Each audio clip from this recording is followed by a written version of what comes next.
concern. I don't think that everything falls into freedom of expression. Obviously, the freedom of expression should be preserved, but I don't think that hate speech is a good thing. Because what should be done is to actually engage in an academic discussion rather than being provocative and expressing a very, very negative view on some issues. So I think what should be done is to actually stop hate speeches and start engaging more into an academic debate with politeness prevailing. I'm a big believer in freedom of speech. I think at the end of the day, no matter what anyone has to say, it should be heard. If it's the wrong thing, if it's hate speech, it's better that we have those things out in the open so we can debate them rather than drive them underground and so their views become more extreme. Otherwise, it becomes a very toxic society. That's my opinion. There's either like liberty for all, freedom for all.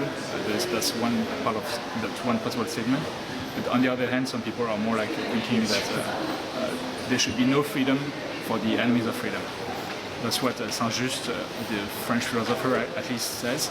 And I think it's a very interesting statement to say that freedom actually should not be given to everybody, at least to the people who are against freedom. For instance, like people who defend Nazism or other racist statements, for instance. And I do think that currently, despite what some countries or governments say, there is no actually freedom for everybody. There is no freedom of speech for everybody. For instance, if you make racist comments or Nazi comments, you can be prosecuted by the law. I don't believe that freedom of speech is absolute. It's mainly because of areas where freedom of speech crosses into hate speech. I think that before areas like that, it's completely fine, but the second that people start preaching hate, we need to control that in order to protect individuals in society who could be oppressed. However, in any other scenario, whether it's political or just on statements of a religious belief, then freedom of speech should be absolute. Definitely not absolute, because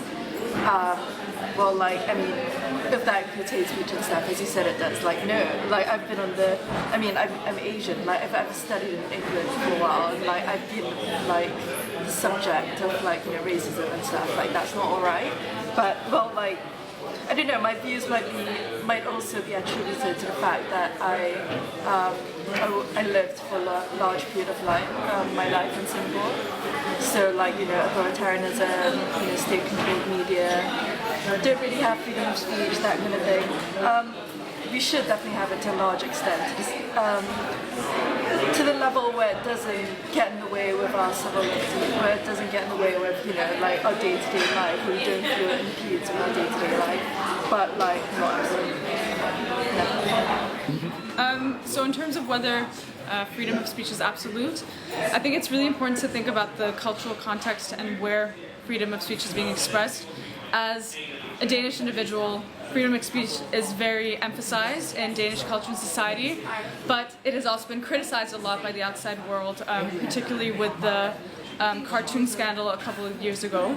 So I think especially noticing and being aware of the cultural and political kind of sensitivities around freedom of speech is important, and recognizing that there are differences in terms of how different messages are conveyed. It's important to acknowledge that there is a need to have some sensitivities of differences in societies and to be aware of that. Yeah, so I think it's a really interesting question, because freedom of speech itself, in its nature, is a freedom from constraint. So to think about putting constraints on a freedom from constraint, you can see is naturally a difficult task. I think one of the biggest issues, because it's so difficult and because people have so many different lines that they draw personally, so I think one of the biggest issues is when you get institutions or authoritative agencies in themselves imposing their interpretation of where the line is drawn, and when kind of a very largely subjective interpretation becomes a policy and then starts to encroach and go into and restrict other students. I think that's where it becomes dangerous, and that's where it becomes a dangerous thing. If the state is deciding what's right to say and what's wrong to say, I think eventually you'll get to a point where, I don't know, you've given them the power to decide what is right and what is wrong, but who says that they're the ultimate people to make that decision? As we develop as a society, I think there's this understanding that we shouldn't be mean to each other. It's just a good thing not to be mean to each other.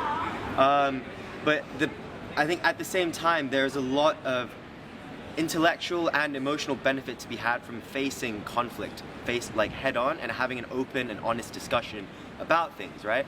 Like understanding someone's viewpoint, however controversial it may be, is just as important to solving the problem as it is taking the appropriate measures to, create a better situation, whether it's accommodating that viewpoint or critiquing that viewpoint or even ridiculing that viewpoint. Regardless of which action you take, that person is expressing their individuality. You can't restrain that person's right to express their individuality by stopping them from expressing the viewpoint at all. Rather, you should let them express what they want to express, and then have a response to it and have a discussion. The freedom of speech entails the freedom to not speak, and I want to exercise that freedom right now. Yes, Ovi!